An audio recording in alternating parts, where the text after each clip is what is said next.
винаги обсъждаме. Добре, госпожо Фандъкова, разбрахме ви. Остава ви толкова време, колкото да можете да отговорите около 1 минута на последния въпрос, който имам към вас и да направите вашите заключителни... На всички? Извинявайте, госпожа Фандъкова говори 2 пъти повече от нас. Това Не, е абсолютно не, искате ли да видите компютъра? Не е вярно. Как да Ето, не е вярно? мога да ви кажа всеки на всяка колко наша реплика има. вие казахте, госпожо Ако искате Фандъкова. след това, господин Кадиев, направете Вижте, ако ще справка. обслужваме управляващите, извинявайте. Не, това го видяхме и в други телевизии.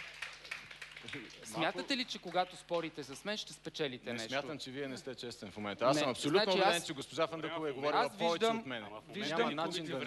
Виждам компютъра и ще ви кажа кой колко има. Добре, слушам. Вие казахте всички имаме по 1 минута. Аз реших, сега че ви казвам по около минута, за да отговорите на последния въпрос и след това имате време за заключение. Значи, което е 30 секунди, т.е. всички имаме равно време. Така, имате Прошков минута 38 секунди.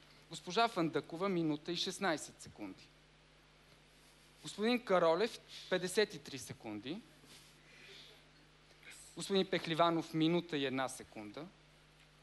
И вие, господин Кадиев, понеже се притеснявате, че сте ощетен, имате почти колкото господин Прошков минута 39 секунди. Т.е. вие имате най-много. С 20 секунди повече от госпожа Фандъкова, благодаря.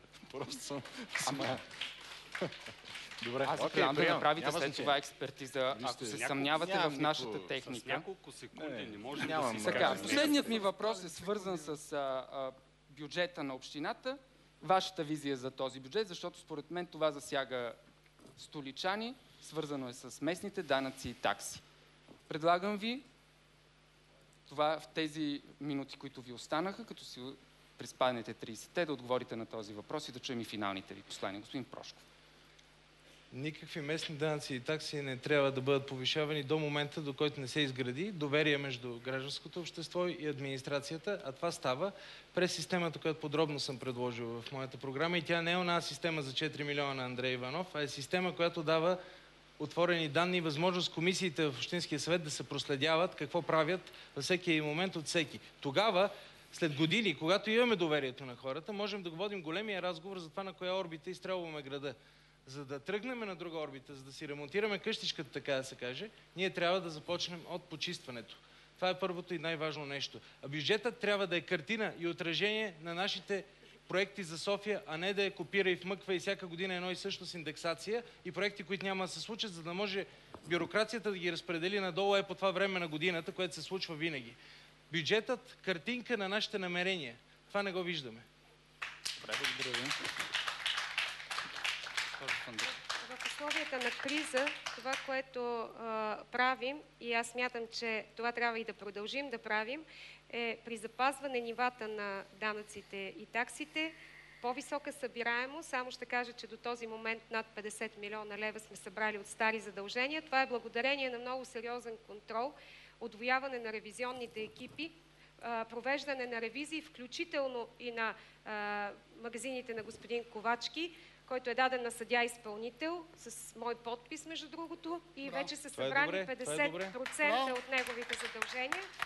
И в същото време активна работа за привличане на безвъзмездни европейски средства. Това ни позволява да продължаваме големите инфраструктурни проекти, а вече и по-малки такива. Добре, благодаря ви. Аз си чакам фен групата да спре. Значи, бюджетът проблема е ясен. Лоши приоритети, неизползване на модерните начини на правене на бюджет, всеки лев или евро трябва да се подлага на теста дали е полезно или не. Разпиляване на ресурси, корупция при обществени поръчки. Извинявам се, комисиите винаги, извинявай ще го кажа, не си ти виновен, винаги всичките комисии, които вие ги давате, никога не е имал член от НДСВ. Аз съм общински съветник 8 години, що не ме поканихте веднъж. И винаги е било ГЕРБ. Какво е бе? Бил ли съм поканен веднъж там в Н-групата? Кога? Група. Господин Каролев, Тоест... искам да ви оставя 20 секунди за финала. И не разпиляване на ресурси, иначе ще има тези снимки, които съм ги донесъл, които ще ги дам после на госпожа Фандъкова, да види какви дворове на училище има в София. Добре, благодаря ви. Аз ще ви обясня кой отговаря за двора на училището, но не сега да не губим време. За училище. Ще ви обясня. Предлагам ви да чуем господин Пехливанов.